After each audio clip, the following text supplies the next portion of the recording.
नमस्कार विद्यार्थी मित्रांनो. तर काल आपण 2025चा जो पेपर होता ग्रुप सीचा त्याचं विश्लेषण केलं डिटेलमध्ये. त्यावरून ज्या गोष्टी आपल्या लक्षात आल्या की काय महत्त्वाचं वाचायचं आहे आपल्याला, कशावर फोकस केला पाहिजे, त्यानुसार इकॉनॉमी जो आहे भारतीय अर्थव्यवस्था त्याचं काही पार्ट्समध्ये डिव्हिजन केलेलं आहे भागांमध्ये.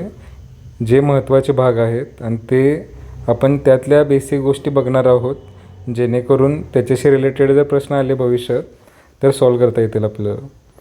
ओके, सो आता भारताची जी अर्थव्यवस्था आहे, इकॉनॉमी ज्याला आपण म्हणतो, म्हणजे काय बेसिकली भारतामध्ये सरकार जे आपल्यावर टॅक्स लादतं त्याच्या मदतीनं सरकारला पैसे मिळतात किंवा बाकीच्या खूप साऱ्या गोष्टीतून पैसे मिळतात. तर ते पैसे सरकार खर्च कसं करते जनतेच्या विकासासाठी, राष्ट्राच्या विकासासाठी, तर याला फिजल पॉलिसी वगैरे म्हणतात. काल एका PYQमध्ये होतं. आणि दुसरं आहे RBI जे आहे, रिझर्व्ह बँक ऑफ इंडिया, ते बाकी ज्या बँका असतात त्यांना कर्ज पुरवतं, चलन जे आहे आपले ज्या नोटा वगैरे जे आहेत ते छापतं. त्याच्यावरून आपल्या महागाई वगैरे जे आहे याच्या संदर्भात कंट्रोल कसा केला जातो वगैरे, या बेसिक सगळ्या गोष्टी ज्या आहेत अर्थव्यवस्थेशी रिलेटेड त्या आपण बघणार आहोत. तर पहिल्यांदा आता अर्थव्यवस्था वगैरे काय याचं काही डेफिनेशन गरजेचं नाही आहे. ॲडम स्मिथ एक अर्थशास्त्रज्ञ होऊन गेला. तर त्यानं काय सांगितलं आहे, अर्थशास्त्र म्हणजे राष्ट्राच्या संपत्तीचा अभ्यास, नॅशनल इन्कम जे आहे त्याचा अभ्यास म्हणजेच अर्थशास्त्र आहे, असं ॲडम स्मिथनं सांगितलं आहे. सो जर आणि हा जो आहे ॲडम स्मिथ तो अर्थशास्त्राचा जनक मानलं जातं. म्हणजे खूप 200 वर्षापूर्वी अर्थशास्त्रावर लिहिणे वगैरे या गोष्टी ज्या आहेत यासाठी याला अर्थशास्त्राचं जनक मानलं जातं. आता भारतीय अर्थव्यवस्थेची काय वैशिष्ट्ये आहेत, तर काल आपण हे बघितलं होतं, मिश्र टाईपची अर्थव्यवस्था आहे. मिश्रचा अर्थ काय, एक असते भांडवलशाही अर्थव्यवस्था, हे इथं आहे, एक असते समाजवादी, आणि या दोन्हींचं कॉम्बिनेशन जे असेल त्याला मिश्र अर्थव्यवस्था म्हणतात, मिक्स्ड इकॉनॉमी. की पूर्णपणे कॅपिटलिस्ट पण नाही आहे आपण, इंडस्ट्री ज्या आहेत असं नाही की मार्केट ओरिएंटेड इकॉनॉमी आहे, सगळं इंडस्ट्रीतले लोक ठरवत आहेत. स्टेटचा पण कंट्रोल आहे, पण स्टेटचा असं चायनासारखा किंवा रशियासारखा जास्त कंट्रोल नाही आहे. सो दोघांमध्ये बॅलन्स साधण्याचा प्रयत्न करतो आहे आपण. त्यानंतर डेव्हलपिंग आहे आपलं इंडिया जे आहे, पूर्णपणे अजून आपण विकसित झालेलं नाही आहे, तर विकसनशील आहोत. 3 स्टेजेस असतात, एक असतं अंडर डेव्हलप्ड, एक असतं डेव्हलपिंग आणि एक असतं डेव्हलप कंट्री. सो आफ्रिकन ज्या कंट्रीज आहेत, आफ्रिकातल्या सगळ्याच म्हणता येणार नाहीत, साऊथ आफ्रिका वगैरे तसे बघायला गेलं तर आपल्यासारखीच डेव्हलपिंग आहे. पण ज्या वेस्ट आफ्रिकामधल्या कंट्री आहेत किंवा ईस्ट आफ्रिका, सेंट्रल आफ्रिका, तिथं अजूनही म्हणावा तेवढा विकास झालेला नाही आहे, तर त्या अंडर डेव्हलप कंट्रीमध्ये येतात की जिथं पॉवर्टी जास्त आहे, समजते, गरिबी जास्त आहे. आपण जे आहोत ते मिडल स्टेजला आहोत. आणि आता युरोपियन ज्या कंट्रीज आहेत बऱ्यापैकी, फ्रान्स, इंग्लंड किंवा अमेरिका आहे, कॅनडा आहे, जपान आहे, या डेव्हलप कंट्रीज आहेत, कारण त्यांचा आर्थिक विकास, इंडस्ट्रियल रिव्हॉल्युशन त्यांनी कॅश इन केलं आहे. चायना पण म्हणू शकतो आपण डेव्हलप्ड आहे.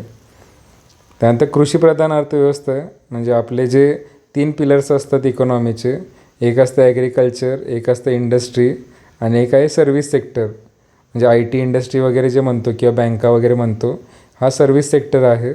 इंडस्ट्रीज म्हणजे MIDCमध्ये जे आहेत, मायक्रो स्मॉल मीडियम एंटरप्राइजेस, तर इंडस्ट्रियल सेक्टर. आणि तिसरा जो आहे तो ॲग्रिकल्चर सेक्टर. जेव्हा ट्रान्झिशन होतं developing, under develop to developing, developing to developed, तेव्हा हळूहळू काय होतं, कृषीप्रधानकडून आपण इंडस्ट्रियल फेजमध्ये जातो आणि तिथून पुढं सर्व्हिस सेक्टर जे आहे, सेवा वगैरे, त्याच्यामध्ये आपण जास्त फोकस करतो. पण सध्या आता काय झालेलं आहे, भारत जरी डेव्हलपिंग वगैरे आहे पण कृषीवर आपण जास्त डिपेंडेंट आहे, कारण मिडल स्टेज जी आहे आपली इंडस्ट्रियल स्टेज, ती खूप जास्त त्याचा विकास झाला नाही इंडस्ट्रीजचा जेवढा म्हणायला पाहिजे, किंवा बाकी ज्या कंट्रीज आहेत त्याप्रमाणे आपल्या इथं ऑटोमेशन वगैरे जास्त प्रमाणात नाही झालेलं. सेवा जे आहेत इथं IT सेक्टर जे आहे ते चांगल्या प्रकारे डेव्हलप झालं आहे. म्हणजे जगात आपण खूप साऱ्या सर्व्हिसेस ज्या आहेत बाकीच्या देशांना प्रोव्हाइड करतो, किंवा IT सोल्युशनसाठी भारताकडे बघितलं जातं. पण मधला जो सेक्टर आहे तिथं व्यवस्थित विकास नाही झालेला. आणि कृषीप्रधान देश आहे आपण जरी म्हणलं तरी कृषी क्षेत्राचा जेवढा म्हणायला पाहिजे तेवढा आपण फोकस नाही केलेला. म्हणजे सिंचनावर असेल, पाण्याची व्यवस्था असेल, मिनिमम सपोर्ट प्राईस आहे, शेतकऱ्यांचं जे उत्पादन होतं त्याला योग्य भाव मिळत नाही, तर याच्यावर आपण फोकस नाही केलेलं. त्यामुळं आपले स्ट्रक्चरल प्रॉब्लेम्स राहिलेले आहेत. लोकसंख्या अधिक आहे भारताची, आता आपण सध्या रँक 1 आहे जगामध्ये.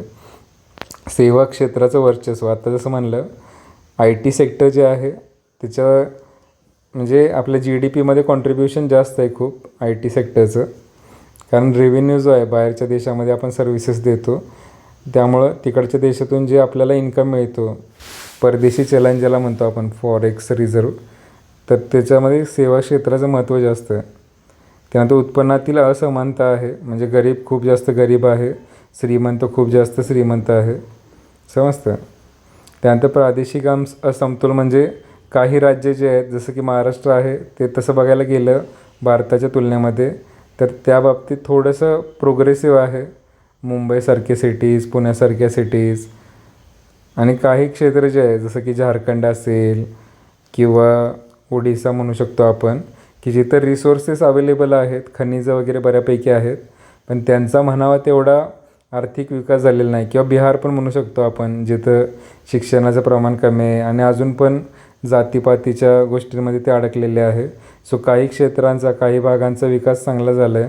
महाराष्ट्र असेल, कर्नाटक आहे, साऊथचे केरळ आहे, समजते. पण काही राज्य जे आहेत ते मागं राहिलेले आहेत. आणि लोकशाही अर्थव्यवस्था आहे, म्हणजे काय डेमोक्रेसी आहे आपल्या इथं. चायनामध्ये जसं थोडंसं आपण कम्युनिस्ट म्हणतो किंवा सोशलिस्ट म्हणतो, तर इंडियामध्ये लोकशाही आहे. ओके. आता हे अर्थव्यवस्थेची प्रमुख उद्दिष्ट काय असतं, म्हणजे इकॉनॉमीचा जेव्हा स्टडी करतो आपण, कशासाठी करतो, विकास करण्यासाठी, डेव्हलपमेंट, एम्प्लॉयमेंट जनरेशन, रोजगार निर्मिती करण्यासाठी, प्रत्येकाला जॉब मिळाला पाहिजे, गरिबी निर्मूलन, म्हणजे पॉवर्टी इलिमिनेशन जे म्हणतो, की गरीब लोक जे आहेत प्रत्येकाला बेसिक मिनिमम ज्या रिक्वायरमेंट्स आहेत, अन्न, वस्त्र, निवारा, एज्युकेशन असेल, हेल्थ असेल, या गोष्टी तरी अटेंड करता आल्या पाहिजेत. एवढ्या लेवलचे आपल्याला डेव्हलपमेंट करायचे आणि त्यासाठी आपण इकॉनॉमीचा स्टडी करतो. महागाई जे आहे त्याचं नियंत्रण, म्हणजे काय की ज्या गोष्टी समजा आता 10 रुपयाला मिळत आहेत, आता वडापाव पण 10 रुपयाला राहिला नाही ॲक्च्युली, आता तो 20 रुपये 25 रुपये चाललं आहे. सो इन्फ्लेशन जे आहे असं नको की गरीब लोकांचं जेवढा इन्कम आहे आणि जे गोष्टी मिळणारे आहेत त्या खूप महाग झाल्या आहेत, जेणेकरून बेसिक गोष्टीसुद्धा गरिबांना घेता येत नाही आहेत, असं नको व्हायला. त्यानंतर सामाजिक न्याय, सोशल जस्टिस, म्हणजे जे आर्थिक दरी आहे गरीब आणि श्रीमंत माणसांमधली ती कमी करायची आपल्याला. प्रादेशिक संतुलित विकास, म्हणजे प्रत्येक भारतातल्या राज्याचा विकास झाला पाहिजे.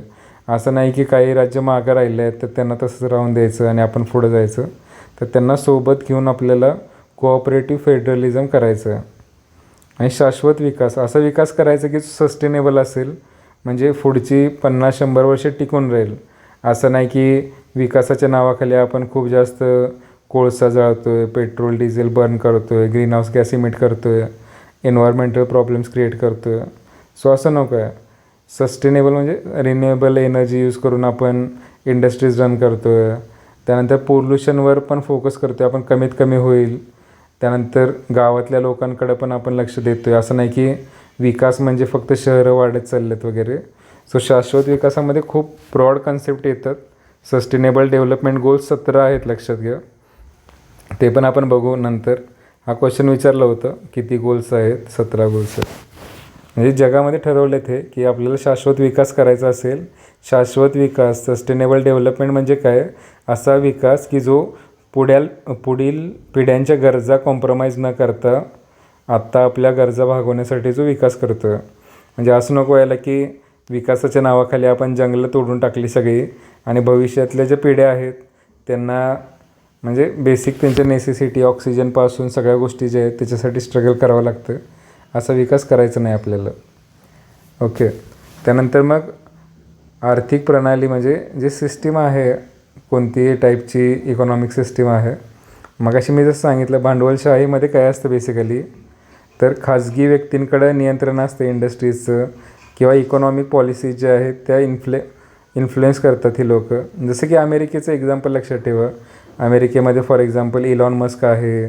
त्यानं काहीतरी ट्विट केलं समजा आज, तर लगेच उद्या शेअर मार्केटची उलथापालथ होते, समजते. किंवा डोनाल्ड ट्रम्पनं जरी काही ट्विट केलं, शेअर मार्केट जे आहे ते वोलाटाईल आहे आणि खूप जास्त इकॉनॉमिक फ्लक्च्युएशन होतं. खाजगी मालकी जी आहे म्हणजे प्रायव्हेट प्रॉपर्टीवर भर दिला जातो. लोकांचं फ्रीडम जे असेल त्याच्यावरती. मुक्त बाजार आहे, फ्री इकॉनॉमी. म्हणजे मुक्त बाजारचा अर्थ काय, सरकारचं नियंत्रण कमी आहे. म्हणजे सरकार एकदमच काहीतरी आणतं आहे इंडस्ट्रीवर बंदी वगैरे असं नाही आहे. सरकारचं मिनिमम रिस्ट्रिक्शन असतं. इकॉनॉमी जी आहे ती मार्केट इकॉनॉमी असते. म्हणजे मार्केट जे आहे तेच ठरवणार अर्थव्यवस्था कुठल्या दिशेला जाईल. त्यामुळं काय होते, कॉम्पिटिशनला वाव असतो. सरकारचा हस्तक्षेप कमी झालं तर नवीन नवीन लोक जे आहेत ते रोजगारात उतरू शकतात. आणि जेवढी कॉम्पिटिशन जास्त असेल तेवढी लोकांना क्वालिटी मिळेल, इनोव्हेशनला वाव मिळतो. म्हणजे नवीन प्रकारचे प्रोडक्ट्स येणार.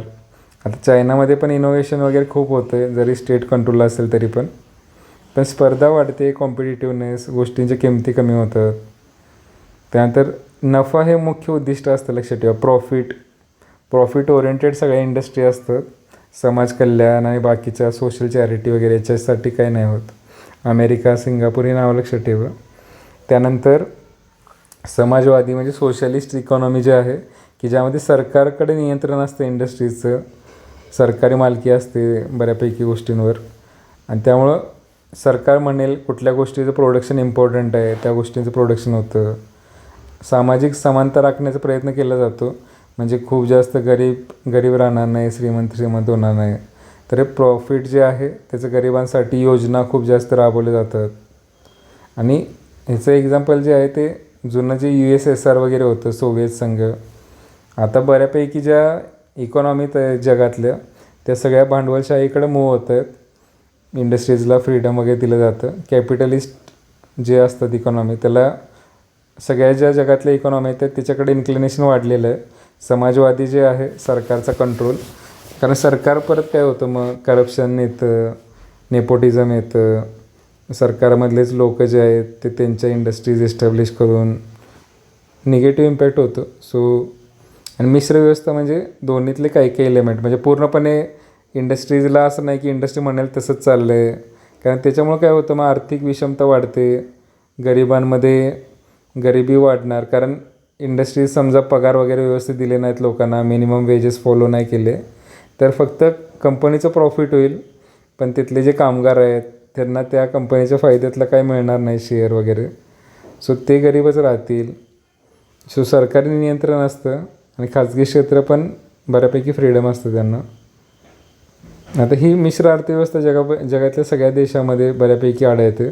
भारतात पण तीच आहे. इवन चायनामध्ये पण हेच आहे, मिश्रच आहे. सरकारचं नियंत्रण भारतापेक्षा जास्त आहे तिथं, पण असं नाही की पूर्णपणे सरकारच कंट्रोल करतं. लोकांना तिथं फ्रीडम पण आहे. त्यामुळे इनोव्हेशन वगैरे होतं चायनामध्ये सुद्धा खूप जास्त. त्यानंतर इथं 2 शब्द आहेत, आर्थिक वाढ म्हणजे इकॉनॉमिक ग्रोथ आणि आर्थिक विकास म्हणजे इकॉनॉमिक डेव्हलपमेंट. आता वाढ आणि विकासमध्ये काय फरक आहे बेसिक लक्षात घ्या. वाढ म्हणजे फक्त उत्पन्न वाढत असेल आपल्या देशाचं, म्हणजे लोक समजा श्रीमंत होत आहेत किंवा ओव्हरऑल प्रोडक्शन वगैरे वाढतं आहे, तर त्याला आर्थिक वाढ म्हणणार. पण विकास म्हणजे काय, ब्रॉड टर्म आहे, लक्षात घ्या. विकास जो आहे त्याच्या अंडर वाढ जी आहे ही सब कॅटेगरी आहे त्याची, आणि विकास जे आहे ते मोठी कॅटेगरी आहे. कारण विकास म्हणजे नुसतंच लोक श्रीमंत झाले आहेत म्हणजे विकास नाही आहे. तर त्यामध्ये पर्यावरणाचा समतोल राहतो आहे का, किंवा गरीब श्रीमंतामधलं जी दरी आहे ती आणखी खोल होत चालली आहे का, बॅलन्स ग्रोथ आहे, समजतं. विकास म्हणजे काय, जसं मोदींची समजा टॅगलाईन आहे, सबका साथ सबका विकास. विकासचा अर्थ सगळ्यांचं डेव्हलपमेंट झालं पाहिजे, नुसतंच इकॉनॉमिकली ग्रोथ होऊन उपयोग नाही आहे. इथं खाली परत दिले बघा. ग्रोथ म्हणजे काय, GDP वाढणे, GNP वाढणे, नंबर्स वाढले देशाचे. जसं की मध्येच आपण 4थ्या नंबरची इकॉनॉमी झालं होतं, आता परत थोडंसं खाली आलं. आणि विकास म्हणजे काय, क्वालिटी ऑफ लाईफ म्हणजे जीवनमान उंचावणे. म्हणजे क्लीन एअर आहे समजा शहरांमध्ये, चांगल्या एज्युकेशनच्या फॅसिलिटीज आहेत, ठीक आहे. त्यानंतर आरोग्य, हेल्थच्या फॅसिलिटीज आहेत, रोजगार आहे, सोशल जस्टिस म्हणजे समानता आहे, जातीभेद कमी आहे समाजामध्ये, तर याच्यामध्ये झालेली गुणात्मक सुधारणा म्हणजे विकास असतो. म्हणजे हे पण आहेच, प्लस आणखी बाकी सगळ्या गोष्टी सुधारल्या पाहिजेत. सो विकासाला प्राधान्य असतं लक्षात घ्या वाढीपेक्षा. कारण वाढ जी आहे नुसतंच आर्थिक वाढ झाली पण झाडं तोडल्यात तुम्ही, जंगलं कमी झाल्यात, तर त्याचा काही लाँग टर्मसाठी उपयोग नाही, लक्षात घ्या. त्यानंतर नेक्स्ट काय आहे बघा, हे राष्ट्रीय उत्पन्न जे आहे म्हणजे आपण देशाचं, आता जसं म्हणलं मी, भारताची जगातली 4 नंबरची व्यवस्था झाली आहे. ते कसं मोजतो आपण, त्याच्यासाठी पॅरामीटर्स आहेत काही. तर राष्ट्रीय उत्पन्न म्हणजे काय, first of all national income. तर एका वर्षात, आता वर्ष शब्द आहे ठीक आहे, एका वर्षात देशात उत्पादित झालेल्या अंतिम वस्तू व सेवांच्या आर्थिक मूल्याला राष्ट्रीय उत्पन्न म्हणतात. म्हणजे काय, भारत जो आहे आपला, त्याच्यामध्ये एका वर्षामध्ये किती उत्पादन होतं आहे त्याचं नेट व्हॅल्युएशन जे असतं अंतिम प्रोडक्टचं, तर त्याचं आता हे स्टेप बाय स्टेप बघूया आपण कसं कसं आहे.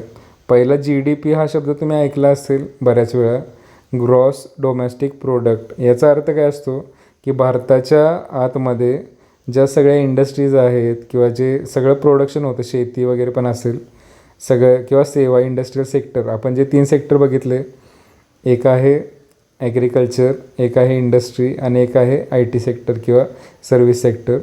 त्याचं सगळ्यांचं जे लास्टचं जे प्रोडक्ट आहे ठीक आहे, तर त्याच्या हे बघा, देशाच्या भौगोलिक सीमेत एका वर्षात उत्पादित अंतिम वस्तू व सेवांचे एकूण मूल्य, सेवा पण यात येतात, म्हणजे सर्व्हिस ज्या प्रोव्हाइड होतात आणि वस्तू ज्या तयार होत आहेत त्या सगळ्यांचं एकत्रित मूल्य जे असतं त्याला GDP म्हणतो आपण, समजतं. सो याच्यात मेन टर्म काय आहे, एका वर्षाचं आणि देशाची बाउंड्री जे आहेत या महत्त्वाच्या टर्म्स आहेत की देशाच्या आतमध्ये पाहिजे ती कंपनी. असं नाही की देशाच्या जर बाहेर असेल ती कंपनी, भलेही भारतीय माणसाची असेल पण देशाच्या बाहेर आहे, तर ते GDPमध्ये येणार नाही, लक्षात घ्या. GDPमध्ये देशाच्या बाउंड्रीमध्ये ज्या गोष्टी होतात सगळ्या त्या GDPच्या आत येतात. आता GNP काय आहे बघा, ग्रॉस नॅशनल प्रोडक्ट. इथं just a second, gross national product. आता याच्यात काय येतं बेसिकली, तर GDP जो आहे वरती आपल्या देशामध्ये ज्या गोष्टींचं प्रोडक्शन झालं आहे त्याची किंमत वगैरे, त्याला आपण GDP म्हणतो. GNPमध्ये काय होतं, GDP प्लस परदेशातून मिळालेले निव्वळ घटक उत्पन्न, म्हणजे net foreign income from abroad. याचा अर्थ काय असतो लक्षात द्या. समजा भारतात काहीतरी उत्पन्न झालं, समजा 1,00,000 कोटी, पण त्यामध्ये काय होणार, काही जे बाहेरच्या देशातले लोक आहेत भारतामध्ये राहणारे, त्यांचं काहीतरी इन्कम असेल आणि आपल्या देशातले बरेच लोक बाहेरच्या देशात आहेत सध्या, त्यांचं काहीतरी इन्कम आहे. तर GNPमध्ये काय होतं, तर आपल्या देशातले लोक जे बाहेरच्या देशात काम करतात आता सध्या, तर त्यांचं उत्पन्न जे आहे ते ॲड केलं जातं इकडं, आणि आपल्या देशात जे बाहेरच्या देशातले लोक आहेत त्यांचं उत्पन्न जे आहे ते वजा केलं जातं. व्यवस्थित समजून घ्या.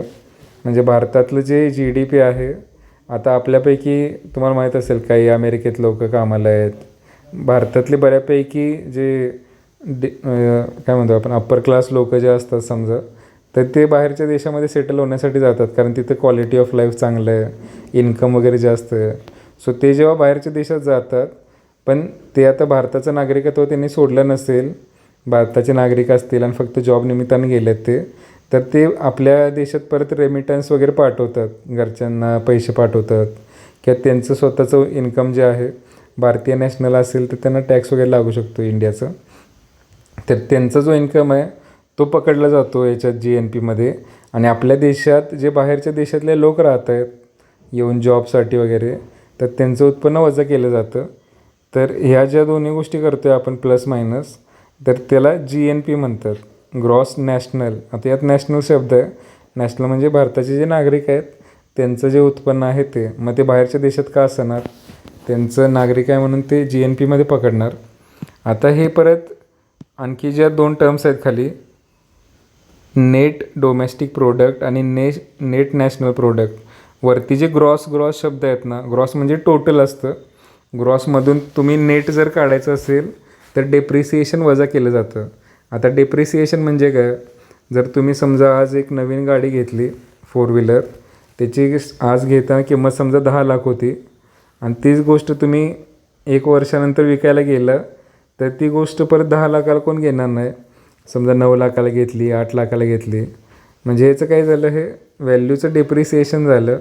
किंवा एखादी तुम्ही इंडस्ट्री आहे त्याच्यामध्ये जे मशीन आहे, जेव्हा तुम्ही विकत घेतली होती, मशीनचं विअर अँड टिअर होतं, झीज होते समजा, तर त्याचं डिप्रिसिएशन झालं असं म्हणतो आपण. स्टार्टिंगची जी किंमत आहे तीच तुम्हाला 1 वर्षानंतर त्या मशीनची किंमत नाही मिळणार, त्याचं बाजार मूल्य जे आहे ते कमी होतं, डेप्रिशिएट होतं व्हॅल्यू.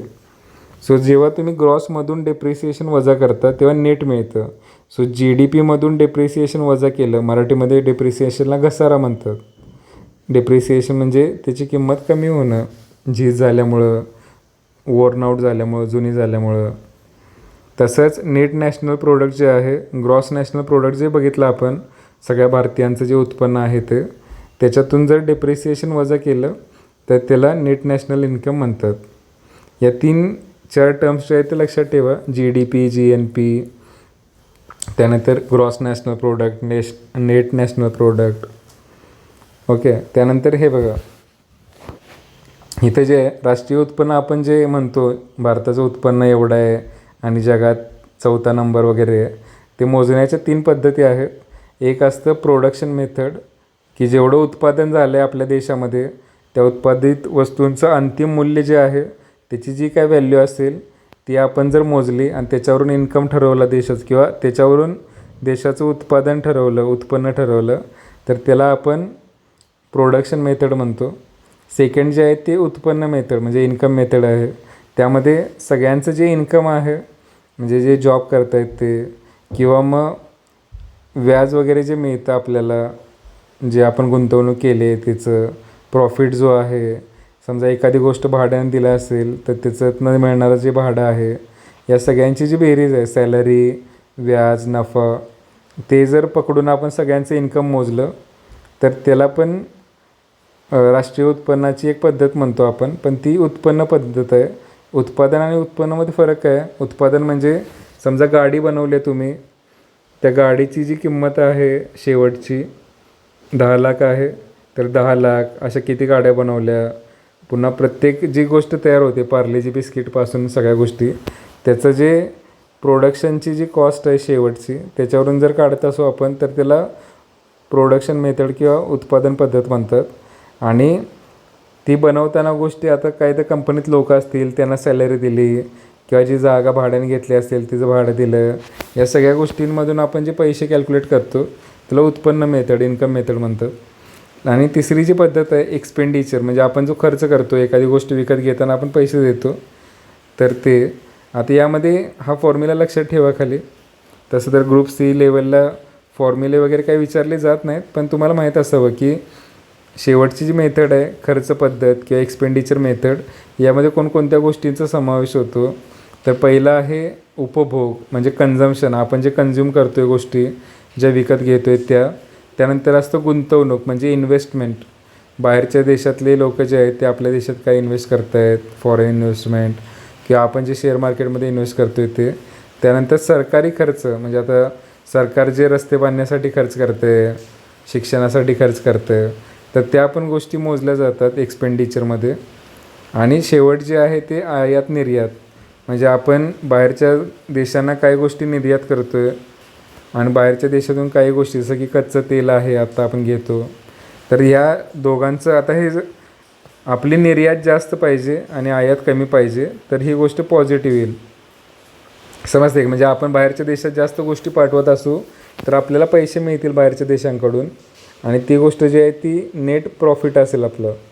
पण जर असं उलटं असेल की आपण बाहेरच्या देशाकडून जास्त विकत घेतो आहे आणि आपली निर्यात कमी आहे, तर ती गोष्ट जी आहे, हे आयात आणि निर्यातचा जो वजाबाकी आहे, तर ती आपल्याला लॉसमध्ये जाईल आणि आपला GDP जो आहे तो कमी होईल. सो हे लक्षात ठेवा. हे जे पॉईंट्स लिहिले तिथं, की उपभोग म्हणजे आपण स्वतः कन्झ्युम करतो आहे, कन्झम्शन.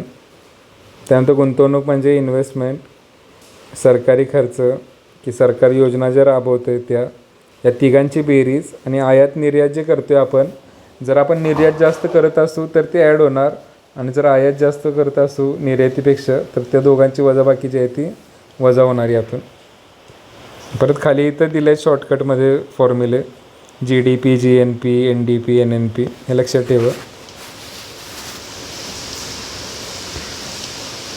ओके. आणि परत तिथं वरती ज्या आपण बघितल्या डेव्हलपमेंट आणि ग्रोथ, वाढ आणि विकास, त्याचं शॉर्टमध्ये दिलेलं आहे. ठीक आहे. तर असे आपण छोटे छोटे प्रत्येक पार्टवर व्हिडिओ बघू.